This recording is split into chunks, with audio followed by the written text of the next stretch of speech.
Hi, this is Adam with Contemporary Woods. Today we're setting up our edge mitering or beveling jig. And what we've done is created a couple layers of material that we can clamp onto the fence, and I'll show you that in a little bit of how we clamp that on.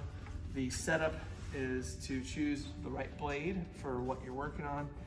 Today we're going to be ripping the edges of face frames and the edges of fronts. So we've chosen a rip blade because we're going to go with the grain.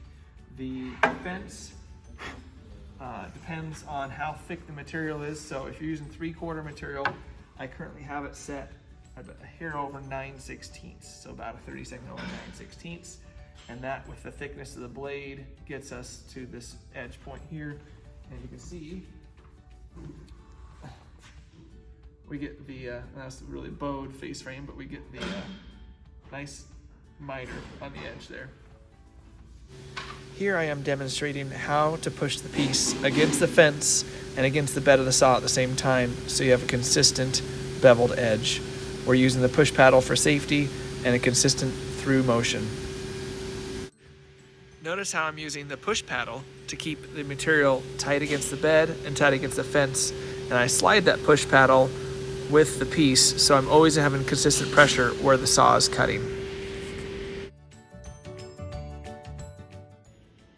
Here we are using the yellow featherboard to keep the material tight against the bed of the saw. I am in charge of pushing the material tight against the fence as I feed it through. Notice that I have a push stick in the back of the piece ready to grab when I need it to push through, so I can keep my fingers out of harm's way.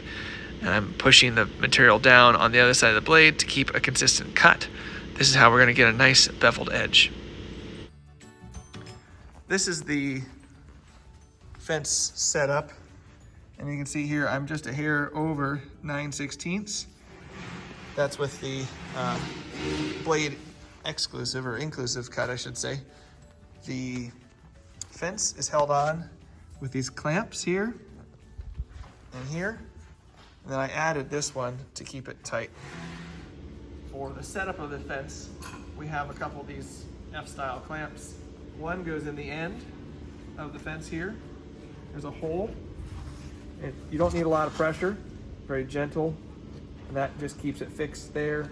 There's another clamp I just added today in the middle, and that clamp will keep it tight here. And then there's a clamp in the back as well. This one's a little bit more tricky. It has to kind of slide in there before the fence gets attached. That's how we attach it.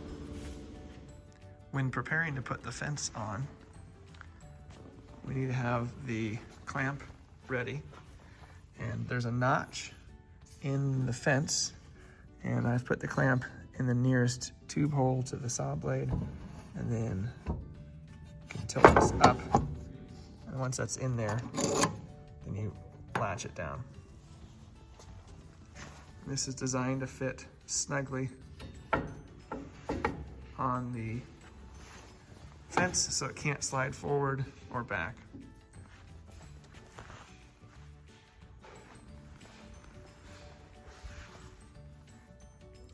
When setting up the fence, set it approximately at 19-30 seconds for 3/4 material. That's a hair over 9/16.